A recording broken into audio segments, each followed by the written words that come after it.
Syeda Ralon, peneliti Pusat Sains Antariksa dari Badan Riset dan Inovasi Nasional atau BRIN, Andi Pangerang menerangkan pecahan roket milik Cina yang melintasi Lampung serta daerah lain di Pulau Sumatera menjadi viral di media sosial.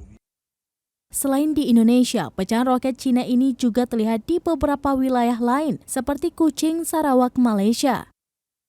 Pecahan roket Changzheng 5B atau CZ-5B milik Cina dengan panjang 30 meter dengan bobot mencapai 20 ton itu dilaporkan sempat melintasi langit wilayah Sumatera, Indonesia pada Minggu 31 Juli 2022.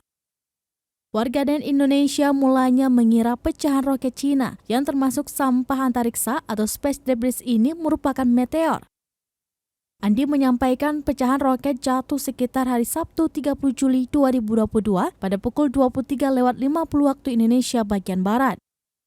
Lokasi jatuhnya dari keterangan United States Space Command berada di Samudra Hindia.